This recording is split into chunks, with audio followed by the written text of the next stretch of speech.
మహబూబాబాద్ జిల్లాలో పర్యటించారు కిసాన్ పరివార్ సేవా సంస్థ సీఈఓ డాక్టర్ వివేక్.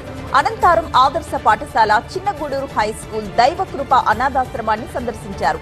అనాథ పిల్లలకు ఏడాదికి 1/2 క్వింటాల్ చొప్పున బియ్యం అందజేస్తామన్నారు. కుట్టు మిషన్ పూర్తి చేసుకున్న మహిళలకు సర్టిఫికెట్స్ అందజేశారు. అనాథ పిల్లల ఆకలి బాధలు తెలుసుకుని వారి ఆకలిని తీర్చేందుకు ఓ మానవతావాది ముందుకొచ్చారు. మహబూబాబాద్ జిల్లా కేంద్రంలోని దైవకృప అనాథశాలయానికి కిసాన్ పరివార్ నిర్వాహకులు డాక్టర్ వివేక్ 50 క్వింటాల బియ్యం అందజేశారు. అనంతరం చిన్నారులకు భోజనం వడ్డించి తినిపించారు. ఆ తర్వాత national institute for entrepreneurship and small development సంస్థ ఆధ్వర్యంలో కుట్టు మిషన్ శిక్షణ పూర్తి చేసుకున్న మహిళలకు సర్టిఫికెట్లు అందజేశారు.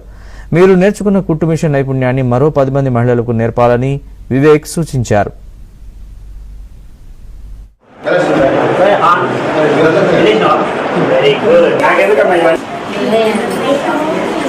భవిష్యత్తులో వాళ్ళ కాళ్ళ మీద వాళ్ళు నిలబడగలుగుతారు. వాళ్ళ పిల్లల్ని మహబూబాబాద్లోని దైవకృప అనాథాశ్రమం అట్లాగే స్కిల్ డెవలప్మెంట్ సెంటర్ విజిట్ చేయడం జరిగింది.